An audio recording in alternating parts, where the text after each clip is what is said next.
My presentation is on the use of drug delivery to inhibit the spread of SARS-CoV-2.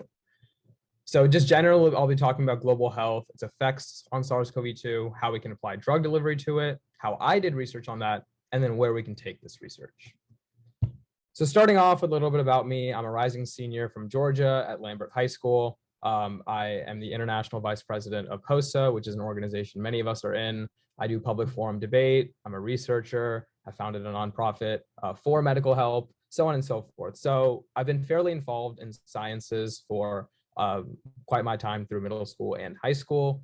And this was one of the avenues that I chose to take my research, seeing the pandemic emerge and seeing how it affected myself, my relatives, so on and so forth. So just a general overview, I wanted to define global health in sort of a new perspective.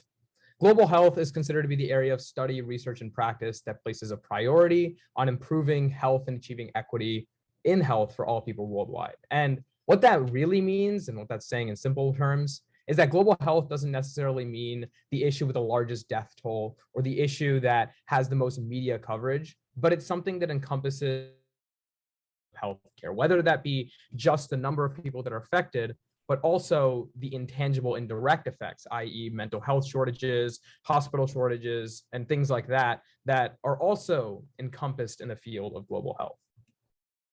So now I want to tie that into SARS-CoV-2, or as we all know it, COVID-19. So just generally, COVID-19, we all know it's caused about 565 million cases and 6 million deaths. But outside of just that, we see impacts on mental health, 25% increase in depression and anxiety, and more social isolation, especially amongst Generation Z than ever before. And not to mention the healthcare shortage that has left our hospitals understaffed, with 1.5 million workers quitting within just a month of the onset of the 22% of hospitals reporting critical staffing problems. We saw the pandemic put strain on our supply chains and our healthcare system that was unprecedented, which is why COVID-19 is the truest global health issue. It encompasses all of the facets of the prior definition of global health, not just one facet of the number of deaths or the most popular disease or virus or whatever.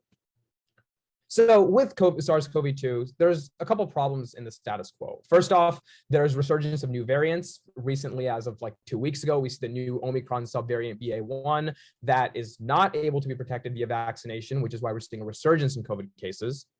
Even amongst the vaccinated, there's no mitigation of transmission, and resistance to vaccinations has created a barrier to herd immunity.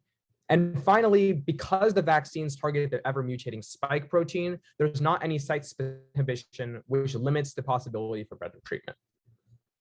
So now let's talk about the pathology and potential targets within SARS-CoV-2. Essentially, within the virus itself, there's two major enzymes responsible for replication, 3CL-Pro and PL-Pro.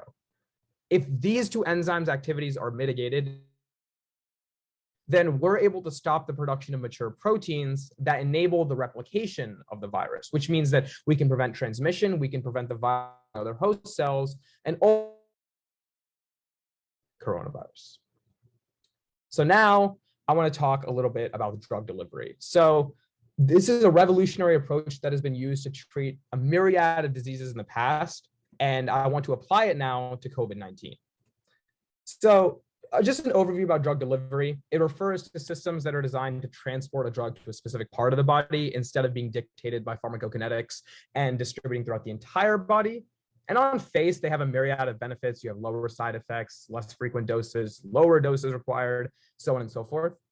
But it's especially pertinent when you're looking at a virus like COVID-19, because COVID-19 is confined to one area of the body, being the lungs. So the use of nanomedicine allows us to create things like an inhaled drug delivery system that could serve as a non-invasive mechanism to deliver a drug directly to the lungs, which is what I sought to do with my research project. So now I'm moving a little bit to my research. How can we create this drug delivery system? So first, we need to know how do we know which drugs to deliver, which was the first phase of my project, screening the drugs. How can we create the drug delivery system itself, which was the second phase of my project, developing a novel protocol to synthesize the system. And how can we improve the system relative to existing drug delivery systems? That was the third phase of my project, analyzing enzyme nanomotors to increase the precision of drug delivery. So the first phase of my project involved, again, finding which drug I wanted to use. So I used a database of almost 4,000 drugs and tested all of them in a molecular operating environment, a Pro and PL Pro that I wanted to target. And I chose the 36 drugs that performed the best in terms of their binding score and theoretically would have the highest inhibition, and then tested them in vitro through the use of enzymatic assays to find the best inhibitor of 3CL Pro, which was a drug called stromectil, and the best inhibitor of PL Pro, which was a drug called Alloin. Both of these had IC50 values that were well below any of the other drugs. And so I then began to synthesize a drug delivery system around these drugs. The second phase of my project involved creating this drug delivery system. Here you can see a little time-lapse video of me actually creating the system for Alloin, which I was fortunate enough to record. I loaded the drugs in PLGA nanoparticles through the use of the double emulsion method. And I wrote up a novel protocol that had never been used before because these drugs had never been explored before to load the drug into those nanoparticles. And when I tested the drug delivery system in vitro against the enzymes, I saw there was 80% efficacy against inhibiting the activity of these enzymes. And here you can see SEM imaging of the nanoparticles that I was able to synthesize.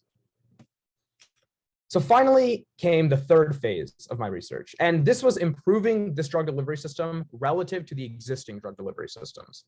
Now, what this means is I wanted to create a more precise mechanism to allow the drug to reach its target through the use of what are called enzyme nanomotors. This utilizes a phenomenon called chemotaxis, which is the movement of an enzyme towards its substrate along favorable thermodynamic conditions. And using the equation you see on the left of your screen, we can model the interactions between an enzyme and its substrate. However, there's one major opposing force, which is Brownian motion, or also known as the mercury force, as shown on the right. Now, this is the random motion of particles in a fluid medium that opposes chemotaxis as a force to propel nanoparticles closer to its target. So I used a Python-based physics library called Bibromo to model enzyme chemotaxis of the enzyme I chose and the opposing force of Brownian diffusion to test, would I be able to use this enzyme as a way to model drug delivery and increase the precision? And the results showed that the enzyme chemotaxis outpaced the Brownian diffusion by a factor of 9.62, meaning that if we were to coat nanoparticles in this enzyme, they could success closer to the target and more effective drug delivery systems, not just for this project, but for drug delivery across the board. So what's next? How can we take this research and apply it to the real world? Well, there's a couple of plans that I already have currently in motion. I've already obviously concluded the project for a patent for these nanoparticles that's currently under review. I've received a provisional patent and I'm waiting on the full engineering patent. I was also able to present this research as the first author of 2 abstracts at a national conference of the American Chemical Society, where I received feedback from, and I used that feedback in 2 publications that I was able to submit to Nature and that are currently awaiting review based on their efficacy of this drug delivery system as a way to, again, treat COVID. Finally, I recently received approval for in vivo trials of these formulations, meaning we'll be able to test these formulations not just with cells like we've already done, but in rats themselves and look at the drug dispersion, how it materializes in the lungs, and how it affects the biotoxicity of these animals, which will provide further information on whether these drugs can be used as a viable treatment for people and whether we can take them onto the market.